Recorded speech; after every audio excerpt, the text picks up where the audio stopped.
Hi, my name is David Risley, and I'm speaking to you today from New York. I am a professor at the American University of Beirut. I'm obviously not Alex Heel. Alex, I think, is going to be joining us a little bit later in the session. I was asked by Alex to speak as a part of GoDH, Global Outlook Digital Humanities, which is a group belonging to the ADHO organizations. And one of the things that Global Outlook is obviously interested in is in manifestations of digital humanities work, research, pedagogy, etc., as it emerges in different parts of the world. So I'm going to be speaking, and I gave my topic, my title as Big Data and the Humanities, A View from Tiny Lebanon. Again, I'm speaking from New York, but as a researcher, having lived and worked in the Arab world for about 15 years. The other thing that I just wanted to preface in making my comments is that I'm a pre-modernist. I'm a European, situated in what you might call European Mediterranean studies, and living and working and in the Eastern Mediterranean for some time now. Something like the digital humanities is very interesting to me. I've been involved in it from that spot of the world, but I think very few people in the rest of the world actually know what's going on in digital humanities in that part of the world. There's a specific reason for that, and I think it's that, number one, there's actually very little going on, or there are pockets of things going on, and that the term or the terms big data and digital humanities are actually relatively newcomers, right, on the scene in our part of the world. So I don't really want to echo some of the things that I've heard today in the other speeches or the other talks about the idea of big data. Big data for me is always a compared to what kind of issue. It's a relative issue. And for me, it's big data is, as a humanist, right, and also as a pre-modern humanist, is big compared to what? I mean, big compared to the normal things that we work on. Big also in terms of the kinds of groups that we usually work with. And I think that I hope what I hope to present here today is a little bit about how big is changing, or big rather is coming into a scene. So as a pre-modernist, right, I'm interested in things like lexicography, right? Like everybody knows the story of the OED. If you haven't, it's a really fascinating one. I'm also deeply impressed by the bigness of philology, right, and of text editing of the past.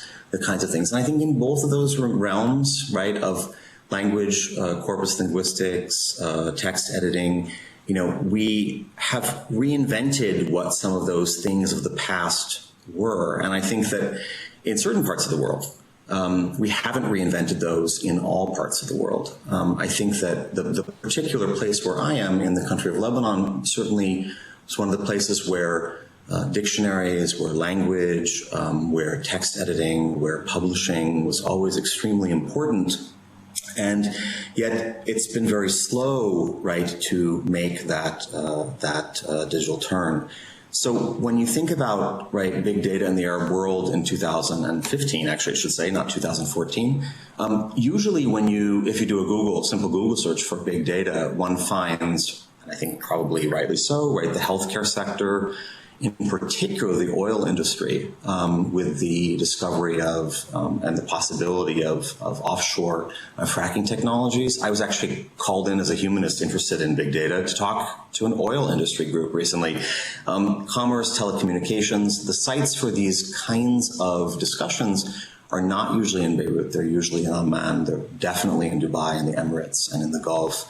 But big data in the humanities, I mean, there's really not a lot that has been publicly or let's say globally spoken about that. I'd like to just make a little shout out to Alex Heel and his fantastic project around DH in 80 days, in which if we actually look, and I was one of the editors for this along with other members in GoDH, we found places in the Arab world where things that recognizably digital humanistic like were actually going on. But again, the question of big comes up, right? I looked at the Arab Image Foundation, a collection of photography that's digitized in the Arab world, that's located in Beirut. It had lots and lots, but big compared to what? The Egyptian Museum, the Global Egyptian Museum. I would suggest you take a look at this if you haven't already. So there are some places in the world where I think things where objects of cultural heritage from the Arab world, particularly in the Arabic language, are being treated and are being treated in that with those same kinds of technologies that other forms of big data are. And here I can point to the Ancient Wisdoms Project from King's College, looking at text reuse and intertextuality in Arabic manuscripts, a really interesting project on which I contributed a little tiny bit to an anthology. I think that we certainly have lots and lots of Arabic textuality. We have lots of e-text, large historical text spaces like the Maktab al-Shamila, the comprehensive library that is actually available and just sitting out there. And yet the sites of analysis for such things are metropolitan ones, right? I'm pointing in particular to the Brown University Distant Reading and the Islamic Archive conference taking place in October. So in both of those cases, in the Keegan's College case and then also in the Islamic Archive mining case, I think that there's this gap, right, that separates the Arab world from where the places where lots of specialists in Arabic are working, and then the sites of analysis. And I think that for many, that opens back up the question of, right, of sort of an old Orientalist question is, where is knowledge actually being created? Is it being created far away about another place, or is it being created in a place? There are also digital editions of Arabic materials that are starting to come onto the scene. The Orient Institute in Beirut has recently had a conference, very recently had a conference about coming up with frameworks.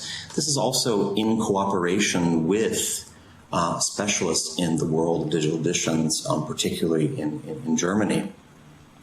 But what I'd like to, I guess, point to here is start to think about what is big about the Arab world, and how might that thinking about the bigness of the Arab world begin to be localized? And here I point to the Arab Knowledge Report of 2014, right, of which the main title was Youth and Localization of Knowledge, right? And this idea that knowledge that is not either created or analyzed or put to use in a particular place, right, that's not localized, really leaves people and leaves entire parts of the world disempowered.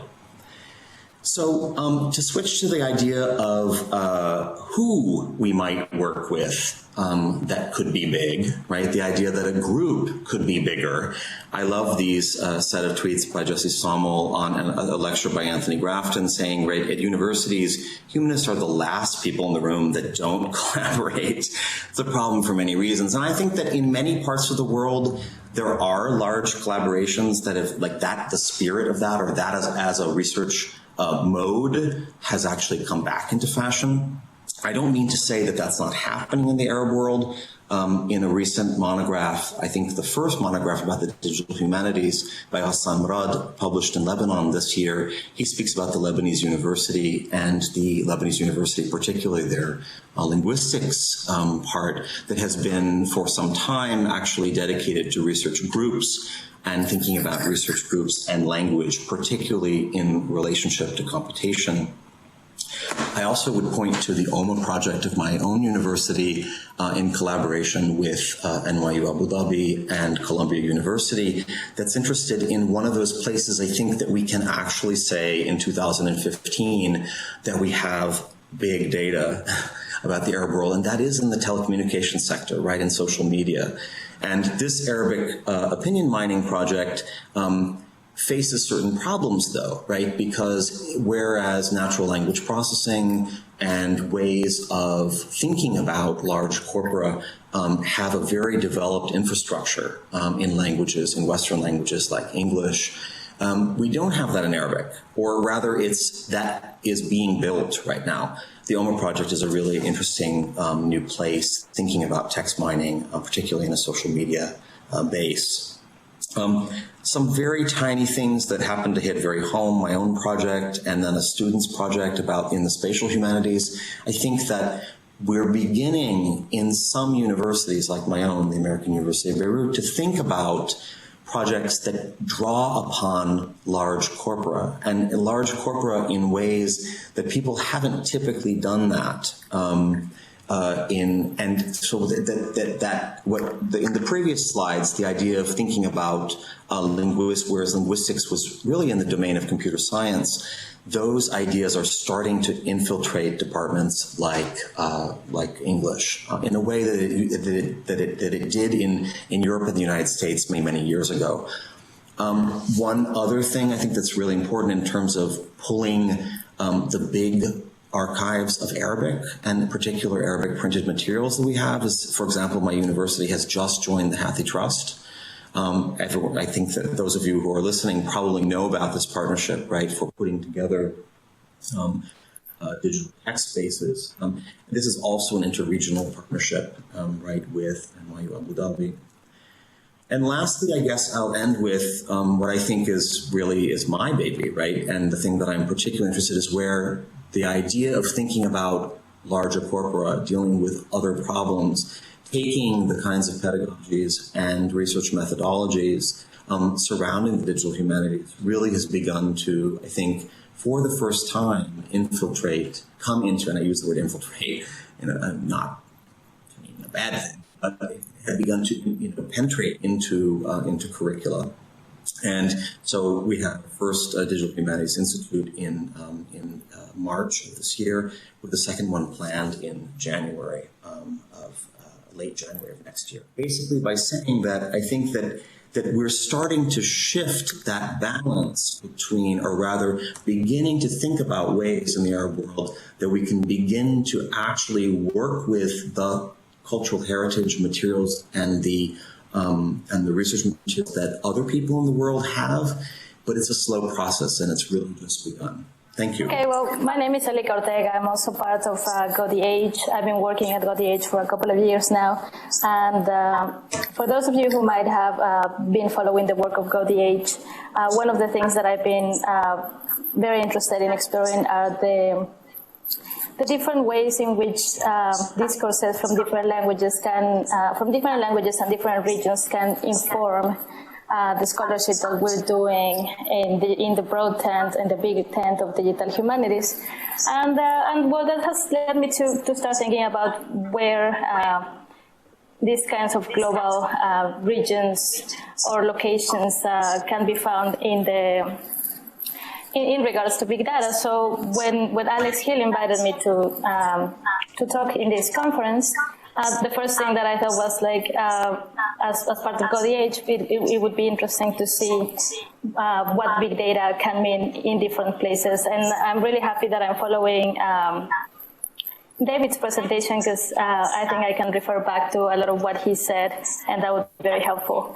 So my presentation is not only really short, it's really mostly a provocation about some of these issues. And I hope really to start with a little bit of with an idea that can possibly be developed into something more structured, and that includes a little bit more data than anything that I have right now, actually. So something's happening here. Here it is. So, of course, some of the discussions that have been going on today have shown us the potential of large data corpora to produce insights and knowledge in a variety of fields. David was mentioning the oil industry. Communications, of course, is really big. And of course, the age, which is probably the one that interests us much more. We also know the challenges of dealing with it in terms of production, storage, analysis, and visualization. Which tend to be matters of big infrastructures and sometimes involving big grants and collaborations among different institutions that might be within the academia or not, involving so many more other actors in the world. and which, of course, have a very important implication as to the divides that this can mean for lower-income economies, for researchers working in lower-income economies or in institutions that may or may not count with the necessary infrastructure to produce or to deal with the kind of big data that we would hope for. But even so, when I started thinking about this kind of location of the big data in the global, I started wondering what happens even if we can sort of locate big data in the global north. What are the implications and what are the dimensions of it that might not necessarily be evident, that might be kind of hidden behind the production and the storage of big data? That have a definite international and global dimension to it.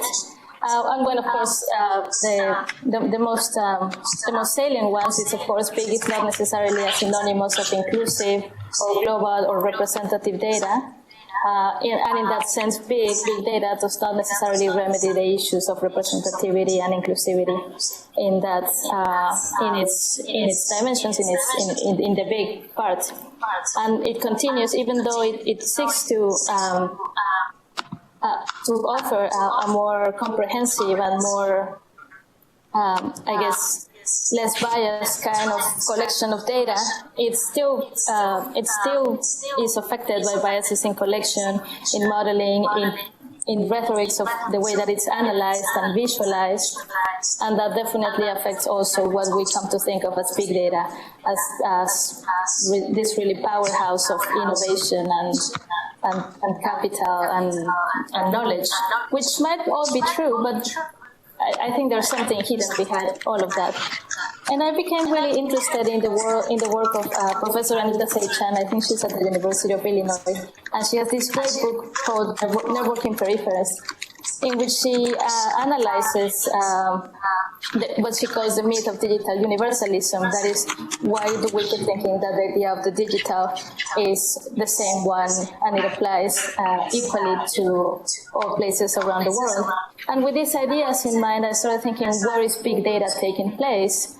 Or what aspects of big data take place where, or where do they happen? And this is something that David was mentioning as well, in regards to where the collections of the Arab world are being held and studied, and where do we find them, where do they belong, and so on. So some of the ideas that I take, for example, from Anita Chan is the assumption that the assumption that spaces like Silicon Valley are the center of the digital universe and of the universalizing future of the digital, and start thinking about how this kind of informs or idea of what big data can be, and started thinking about how Twitter users and Facebook users and many other communication and social media platform users are also located outside of the US. And again, how that shapes the way we think about big data and really where big data is being produced. If we're looking into aspects of Twitter and Facebook, where is being that data produced? And for example, she mentions in an interview with Henry Jenkins that the #1 tweeting city in 2012 was actually Jakarta in Indonesia, and nowhere near spaces like Silicon Valley or the global north that we tend to think about and relate more directly to big data. And she also mentions in this very interview that Chinese speakers are likely to outnumber English speakers online very soon if it hasn't happened just yet. So I think these are very interesting ideas to incorporate into our thinking about big data in the humanities, as it can reveal the rhetorics of where it is being produced, who it is benefiting, and how are we going to deal with it, not just on a technical way in terms of, again, storage and visualization and whatnot, but also in terms of how are we going to conceptualize it. And I got really struck by not really struck, but I was really interested in exploring what could be found in already in a lot of very successful and very interesting projects like the emotions in Victorian literature that this article in the New York Times mentioned only a couple of weeks ago. It presented a really interesting review of the project, which that's of course a really well done project and a really interesting one with a definite relevant contribution to much of the work that we do in the age. And I think I wasn't the only one, because I saw a discussion in some of the social media about this very last paragraph that read: the crowdsourcing for the project, the anonymous workers who categorized the literary reference that were used in the project, was performed by Amazon Mechanical Turk, an online labor force. And there is a reference to the article if you guys need it. And of course the paragraph struck me as a really intriguing call for digital humanists to start thinking about where is the work of the data that we're using being produced, and what are its underlying implications in terms of, well, really many things, like who's paying for it, where it is being done, is it perpetuating some of the digital biases and digital divides that we might not want to be perpetuating. So, for example, just going back to the New York Times article, just even a very superficial kind of search as to what the Mechanical Turk does, and I have pointed out in the slides the results from the side of the people who are the employers, who have access to a global on-demand 24/7 workforce, and they can only pay when they're satisfied with their results. Whereas on the other side of the platform, where it's the worker side, it's all advantages: can work from home, choose your own work hours, get paid for doing good work, and so on. So I became really interested to see how, of course, in digital humanities, we need to produce a lot of the data to start doing our projects, and it's in many cases one of the hardest and most expensive and most time-consuming aspect of it. But for me, in my experience so far, it's been also like the time where I've learned the most as to analyze the problem that I am tackling, and then working with the data, producing the data, and in the production of the data, doing all that. And of course, if we want to expedite the production and the results of our projects, like we're hoping there will be better ways, but I wonder if this is really one of them, and what the global and the international implications of that might be. And of course, I'm not the only one who has been interested in this. And Dan Tamir has produced this map of the Mechanical Turk map of workers from, I think this is from 2014, so it's already probably a little bit old. And you can see that really the workforce in the Mechanical Turk is really widespread. And in some cases, I mean, you can see definite centers in the global north, but definitely a big presence, for example, in India, in Southeast Asia, in Latin America, in Africa, and the Middle East, and so on. So definitely the global presence of workers in the Mechanical Turk is having an influence in the development of this data that is potentially the big data that is being used not only in digital humanities projects, but also in all other kinds of projects that benefit from big data. And then, well, just a little bit to wrap up, I think, again, I mentioned that this was really just a provocation. I think we need to start thinking about these issues and how the global is kind of filters into the big data, whether it takes place around the world or in limited centers in the global north. And be wary, of course, of issues of representativity and inequality, and even perhaps exploitation in practices that might be perpetuating these differences around the world. And that is it. Thank you very much. I agree with what Helica just said so much. I am going to do something a little different. I'm going to try to get a mental picture what that big data looks like in the world today. So this is an attempt at mapping for us what does the data in the humanities look like at a global scale. Sorry, I should have brought some water. So I'm going to start by first of all making a division between two kinds of data that I can think of. One we could call the human record, and the other one we can call the scholarly record. So one would be perhaps primary sources, the other one would be secondary sources. Now, as everybody knows, the past, we know and have access to the past in as much as that past is embodied, whether it's analog or digital. I'll be talking mostly about digital, but then I'll return to the analog towards the end. Now, where does the data live for the human record and the scholarly record? Let's make another further division. Let's divide this into where does the data live openly, and then where does the data live not so open. In the open data, we have two further divisions, I think.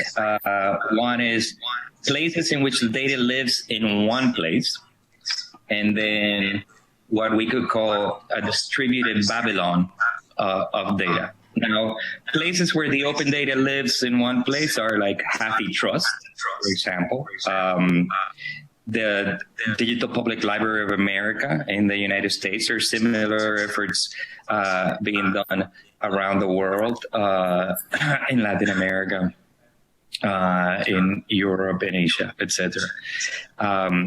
Now, I divide between being accessible in one place and not, because when it's accessible in one place, it's structured.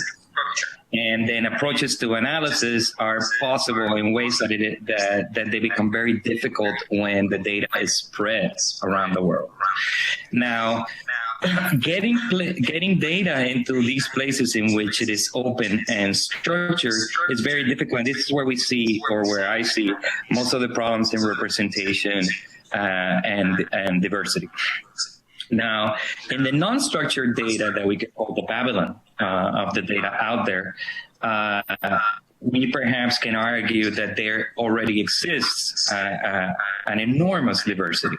The problem is that we can't really analyze it very well, because it's cleaning up the data and gathering it would be it's almost impossible right now with the human resources and technological resources that we have. Now, in that category, I would put, for example, the enormous diversity that is today the range of digital humanities projects around the world. Now, I'm going to just focusing on the digital humanities projects that are open. They come in so many flavors, and their data is structured in so many ways. Even when they try to use an international standard like the TEI, you will notice that those international standards are not adhered to in a way that would make it easy for us to scrape it all and then do analysis on it. So I've called this before in other talks the Library of Babel. It is not a bad or a good thing. It is just the reality that it is. In fact, I would argue that any attempt of trying to then get all that Babel to become monolingual, to be beholden to the principles of one system that would structure it, will probably lead to abuses and more exclusion, et cetera, et cetera. And we can go into detail about that later. In the closed realm, this is where we find the majority of the data. This is the really big data of the humanities, both human record and scholarly record. So I will divide that those two between the legal or operations that are being run by the private industry sector. In that sector, we have two types of players. we have the indexers and the content owners. Now, indexers and content owners sometimes blend with each other. If you think of a stack of the way that these things are produced, you have the producers of the knowledge, and then you have middlemen, databases that gather that. And then you have these large aggregators, which are growing in their power because of their ability to index massive amounts of information. So we have several big companies that have surfaced in the past decade that have come to serve as our mediators for the big knowledge of the human record and the scholarly record. We have EBSCO, ProQuest, Gale, Taylor and Francis, and Elsevier. Now there are some others. You say LexisNexis and things like this. But these big, these large corporations that are turning in a profit sometimes focus on indexing. Sometimes they try to license as much information as they possibly can. And in other cases, they are actually publishers, like Taylor and Francis and Elsevier actually are in the business of publishing. Now, I want you to keep that image of the human record and the scholarly record that these people mediate for us, because they are the ones sitting on the really big data right now. One that we cannot have very direct access to outside of the universities that can pay for access.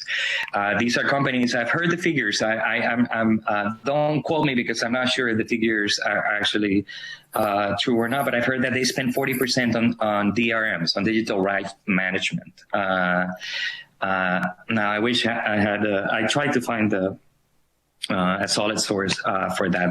That number comes from something I read. In any case, nobody has ever not confirmed that for me. On the other side of the private companies that operate under the law, there is the pirate libraries. So that's kind of half open and half not. Not half open because they operate in the shadows, right? They operate in the darknet. Now they have also a large amount of the human record and the scholarly record, both indexed and stored. In fact, according to the results of the Piracy Lab run by Dennis Tennant and others here at Columbia, they own 30% of content, or they provide access to 30% of content that is not provided for in any other legal enterprise. Now, I'm sure some of you know how these things go, as most of the content is actually being digitized in the United States. So students, they contribute to these pirate libraries because they reap the benefits of having access to the pirate libraries.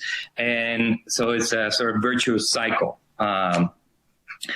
Now, between the private and the companies and the piracy labs is where we have our big data in the humanities, and we're not going to have access to that for a while. But I encourage us as digital humanists and as folk thinking about big data in the humanities to always have that in mind. At some point we have to unlock that. Now, I'm going to return to wrap it up to the analog world, because I want to question this idea of data detached from materiality. Whether digital or analog, when we're talking about humanistic data, we're talking about embodied data. Whether it's in magnetic tapes or whether it's bound between two covers. And it is the purview of the humanist to steward and interpret that past embodied, whether digital or analog. I think here of Whitmore, who came up with who had a very good turn of phrase when he said text is a massively addressable object. He wasn't only talking about text somehow detached from its material embodiment, but actually text embedded in it, and almost in a way that is almost impossible to extract from its material embodiment. And it is there in that massive addressability that I think we have our biggest data of all. To understand the past as big data, it is the purview of the humanist to understand it as the data that comes out of its massive addressability. That means not only is it there waiting for us, it is our address, our continuous address that creates it. And I'll close with that. I think probably went in line with what David was saying, because I know some of how David thinks about these things.